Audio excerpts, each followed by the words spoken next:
Growing up in a household where only my twin sister was doted on, I came to accept it as normal. How wonderful it must be, I thought, to have a close-knit family.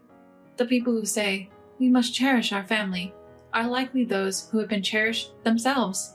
They probably experienced their family's love without question, considering it a given. My situation was different.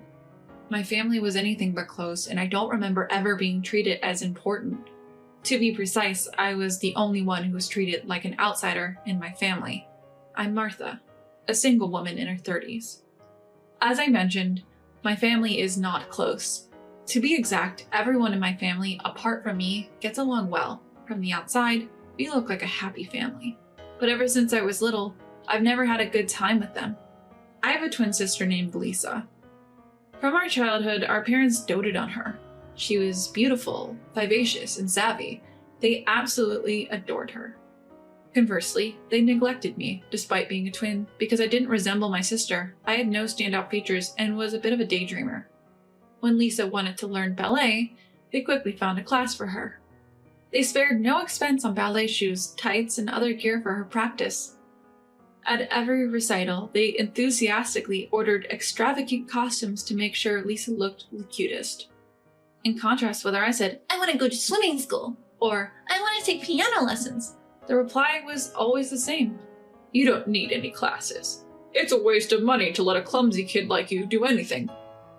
That was all I ever heard. I still vividly remember the scene of sending off the three of them from our front door as they happily went out to celebrate when Lisa won a ballet contest. Despite all the money they had spent on her ballet lessons, Lisa quit when she said, "I've had enough," as she advanced to high school. Our parents didn't say a word. Their favoritism became glaringly apparent when it came to our college education. When Lisa said she wanted to live alone in the city and attend a private women's university, they were all smiles, saying she didn't need to get a scholarship or a part-time job as they would fully support her financially.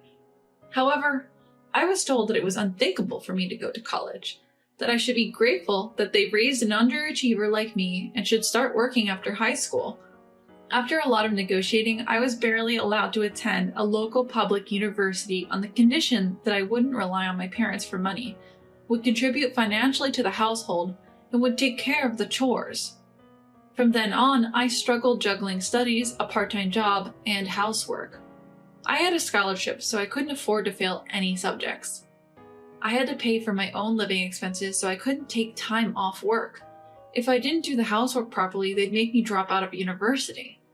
I spent every day rushing about, working my fingers to the bone.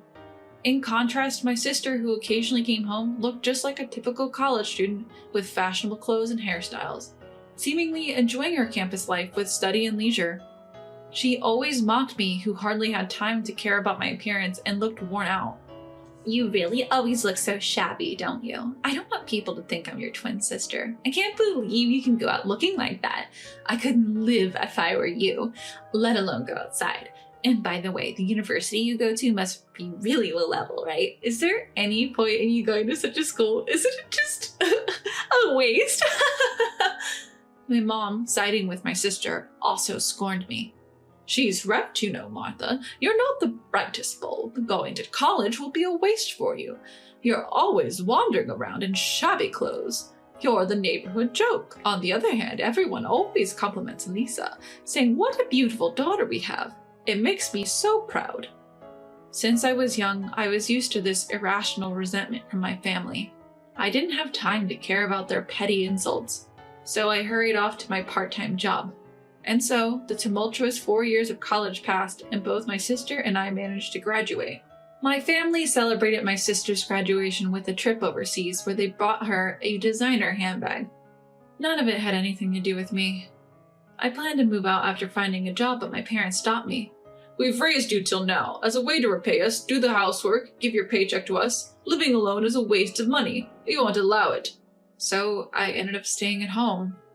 Fortunately, the company I got hired at was just within a manageable commuting distance, even though it was quite far. My sister began working in a somewhat famous company in the city. She bragged about her company being located in East Village, but I didn't care. Years later, my sister married a colleague from her company and apparently quit her job. There was a wedding, but unsurprisingly, I wasn't invited. My sister's husband, Toby, also looked down on me, considering me inferior, probably influenced by my sister and parents. Martha, you don't resemble Lisa at all. You're so plain. Are you sure you're twins? Feels more like your aunt and niece, attending some unknown college, working at a company no one's heard of. So low level, it's hilarious. My sister just smiled and didn't stop Toby from making these remarks. Thank goodness the grandkids didn't take after Martha. They all look so cute, just like Lisa. My mom gushed while holding one of the grandkids, and everyone around her laughed in amusement. A few more years passed, and my mom suddenly passed away. Was it because of her lazy lifestyle where she hardly moved and left all the household chores to me? My dad and sister were devastated, but to my surprise, I felt nothing. They both berated me. How heartless! You're a demon for not even shedding a tear at a time like this. I was hit in the face with a thrown object, and it was only then that the tears welled up in my eyes. My dad's legs got weaker after my mom's death.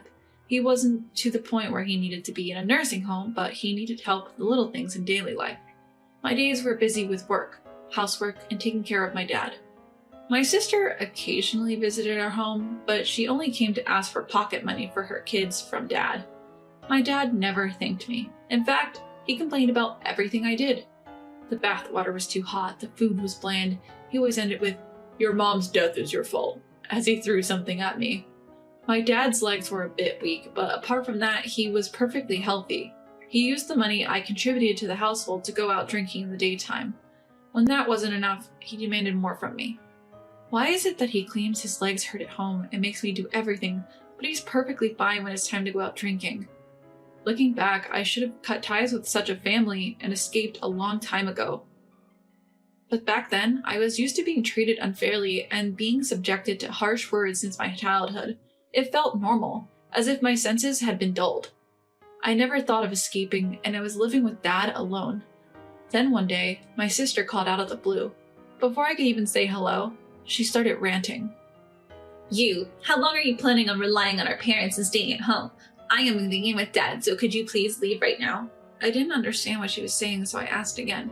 Wait a minute, you're moving in with Dad? Does he know about this? Of course he does. Dad also wants to live with us. Seeing his grandkids every day, it's disgusting how you're leeching off Mom's inheritance and living in the house. I won't let you live luxuriously with her inheritance. We are moving there early next week, so you better leave soon.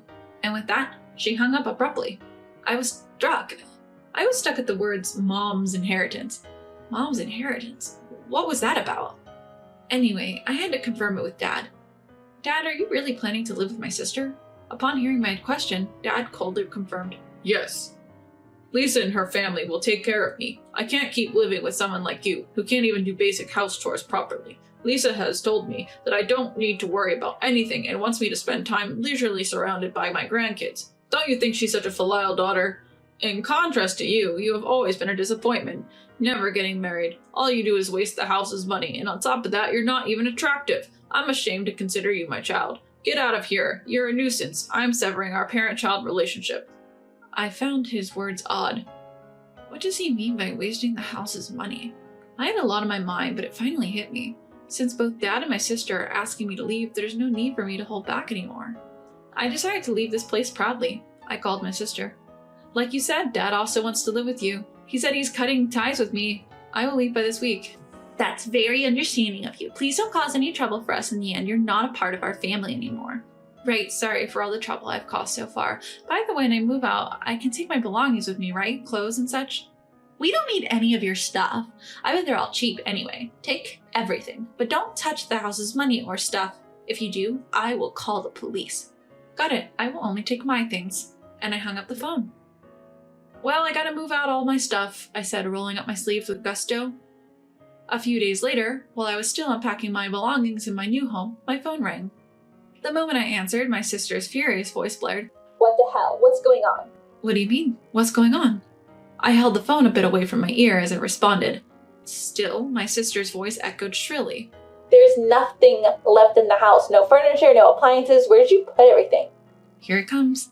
I had anticipated it, but the reality was even more dramatic than I had imagined. And I replied to my sister. But sis, didn't you tell me to take all my belongings? Everything here? I bought it with my own money, I said calmly. What? You bought it all with your own money? That's a lie. There's no way someone like you who's working at some low-level company can afford all these electronics.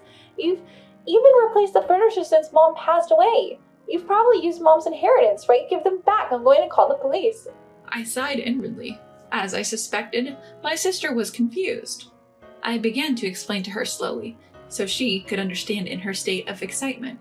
Sis, you've been talking about Mom's inheritance, but Mom didn't leave any inheritance. She was just a normal housewife. How could she possibly have left the kind of money you're expecting? What? I don't understand, my sister shouted back. If anyone was confused, it was me.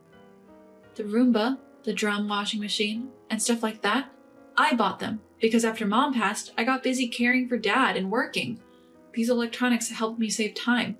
I bought all of them with my own money. I decided to replace everything because most of the old items were on their last legs. And yes, I've been the one covering all the living expenses. Lies! What about the furniture? Everything in the house is new since Mom died. The dining set, the beds, the sofa, everything. Of course. I paid for all the furniture as well. I decided to replace them when I received my bonus because they were getting old. I could sense disbelief from the other end of the phone line. What about the car? The car has been with us for ages. The car is registered under my name. Always has been. That's a lie! We quit our jobs, moved here, believing we could live off Mom's inheritance. We spent all our savings. We don't have a car. It's so inconvenient to go shopping. What are you going to do about this? My sister's rant was giving me a headache. She had wrongfully assumed that the upgraded electronics and furniture were bought with Mom's inheritance. She was under the illusion that I was living a luxurious life with Mom's money, that she too had a right to the inheritance. Her plan seemed to be to kick me out and live luxuriously off the inheritance. I always knew that despite being attractive and shrewd, my sister wasn't exactly bright. But I hadn't realized she was this thoughtless. It's not like I can come back. You're the one who told me to leave and to take all my things with me. I just did as you asked. My sister continued ranting over the phone. I was ready to hang up, but there was one last thing I needed to tell her. By the way, I've been paying Dad's debts till now. You'll have to take care of them from now on. What? Debt? She sounded shocked. She probably had no idea about the debt. Our parents had been careful to keep it a secret from her. We weren't a particularly wealthy family, but our parents had kept up appearances, spending lavishly on my sister. Dad's earnings couldn't cover everything, so we had taken on debt. The money went to everything from my sister's ballet lessons in her childhood to her university fees. Decades of overspending, living well beyond our means, has resulted in this mountain of debt. In fact, all of Dad's debts were accumulated from the money he spent on my sister. So if she wants to pay them back, there's no issue, right? You know, didn't my sister say to Dad, "Don't worry about anything, just relax, surrounded by your grandchildren"? I interpreted that as, "Don't worry about the debts either." I was touched, really. Such a dutiful daughter, I said, feigning innocence. My sister's anger only intensifies at my words. Don't mock me. And come to think of it, there's no way an employee from some unknown company like you can afford all the latest electronics and new furniture. You're definitely using Mom's inheritance, haven't you? Do you even know what I do for a living? I asked her, keeping my tone steady. I have no idea. You're probably just doing some worthless job at a useless company, aren't you? I work at a foreign-owned financial institution. What? Foreign-owned? What does that even mean? My sister is clueless. Both my parents and sister, none of whom are good with foreign languages, belittled me when they found out I was working at a foreign-owned financial institution, a term they had never heard of. Despite it being a well-known firm to most Americans, they had the audacity to call me incapable, while they lacked basic knowledge themselves. I attended college with the sole aim of mastering French, my favorite language, and by the time I graduated, I was fluent enough to use it in business. The company I work for values competence. I work hard and earn a decent salary for it. My sister and my parents, neither of them knew or cared to understand. It had always been this way. They thought I was dull and judged by intelligence on that, never caring about my grades, though I had always been a good student since elementary school. But I don't care if they understand now. My sister continues to scream. Come home and apologize properly. I'll forgive you if you do it now. Where have you even moved to? Give me your address. Why am I the one who has to apologize? Why should I seek her forgiveness? I've never understood my sister's thinking, and honestly, I never wanted to. There's no need for your forgiveness. I am no longer part of your family, so please don't call me again. Take care of your problems on your own. Goodbye. With that, I ended the call. Up until that very moment I hung up, her enraged voice echoed through the phone. But just like when Mom passed away, my heart remained unmoved. There was no one around to label me heartless, so I couldn't find it in myself to shed tears this time. Despite it all, my heart felt at ease. Several months later, I heard from a friend back home that my sister and her husband quit their jobs to cash in on Mom's inheritance. But when that fell through, they had no money, no car, and no jobs. The result was falling behind on paying back Dad's debts, struggling to make ends meet, and selling the family home. They ended up moving into a nearby apartment with their children and Dad. They couldn't repay all their debt even with the money from selling the house, and their constant financial struggle took a mental toll. Their family relationship suffered within the confines of that small apartment. My brother-in-law, Toby, seemed to resent my sister a lot. He felt tricked into spending all his savings and leaving his job. Their marriage seemed to be hanging by a thread. The silver lining was that their children quickly made friends with the kids in the apartment, and they seemed to be living relatively happily. That must be their only saving grace. I moved closer to work, and I am thoroughly enjoying spending all of my earned money on myself and spending my time on myself too. Life is so comfortable when I only have to worry about my job and my own needs. I leaned back on my new sofa, looking at my hands. My fingertips glistened with a beautiful nail art. After living a stifled life for so long, I plan to enjoy this carefree, solo life for a while longer.